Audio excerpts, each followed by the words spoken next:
In this set of practice problems, we're going to take a look at Module 77. And a lot of what's actually in this module is not necessarily stuff that we're going to focus on for this class, or for the AP exam for that matter. But I am going to go ahead and solve all the problems for you so that you can see how they're done, in case you're interested or in case that you have another purpose in doing these. So the first one's for the check your understandings. There are two check your understandings. For the first set, it's three scenarios, and in each of the three scenarios it says, would it be legal under antitrust laws? And so these are not going to really be a big part of the AP exam, nor are they a big part of our class.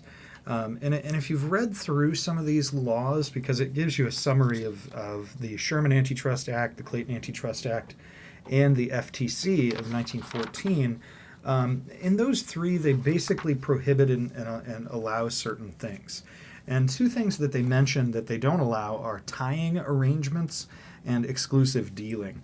And so tying arrangements basically means that like you're tied to having to purchase something else, and exclusive dealing is a similar practice as well. And it talks about the tying arrangements in the Clayton Act, where basically it's where a firm expands its monopoly power by tying the purchase of one product to the purchase of another dominant product in another market.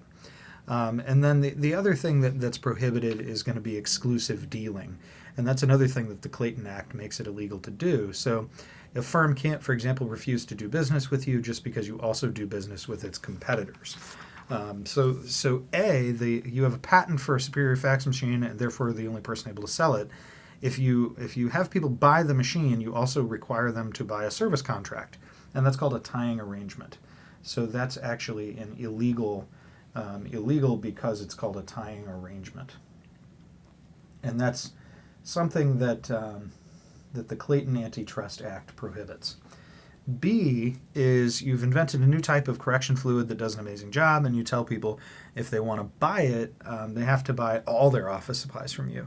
And that is illegal because it's exclusive dealing is the name of that one. So both of those, if you're not sure how they constitute those things, they're both described in the Clayton Antitrust Act section in this module.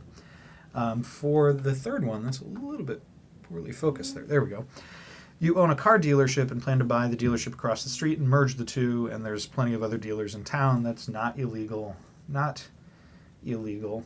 Or I guess you could just say it's legal because no monopoly power. Or you didn't create a monopoly, right? So that's perfectly fine.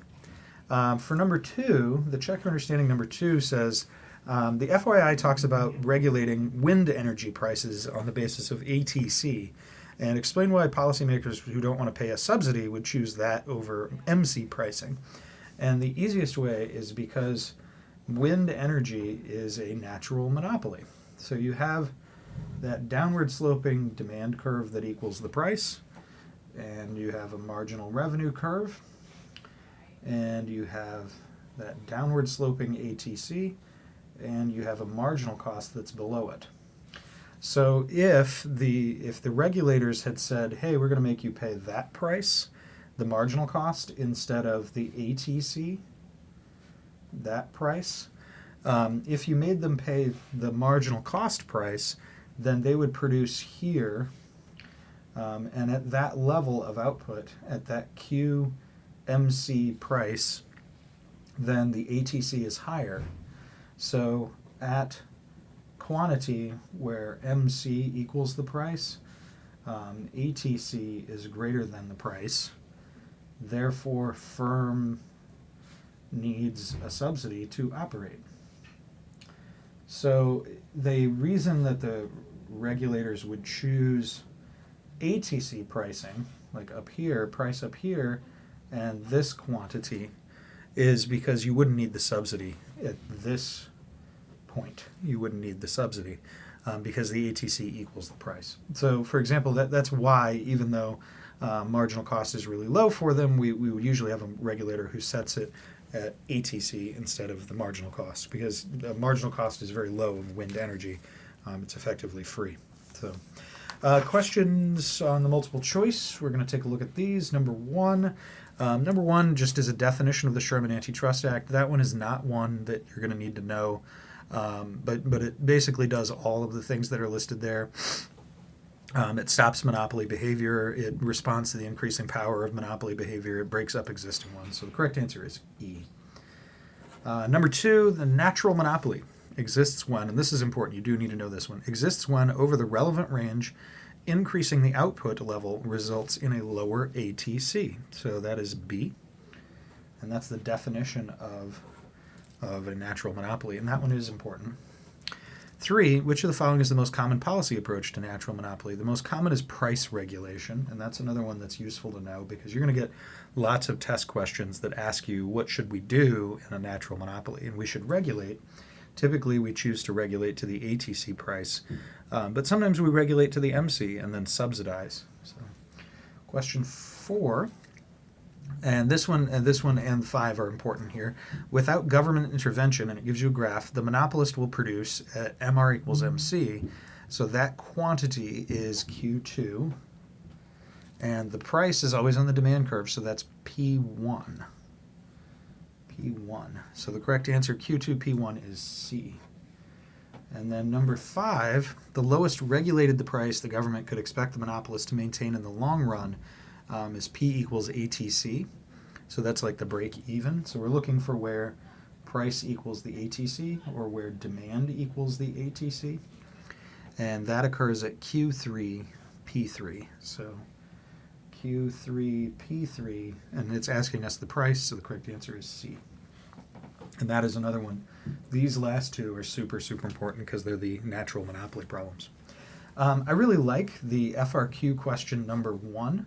But since the solution is given to you, I'm not going to redraw that, but I will tell you that the number 1 is the kind of question you're going to see on a test.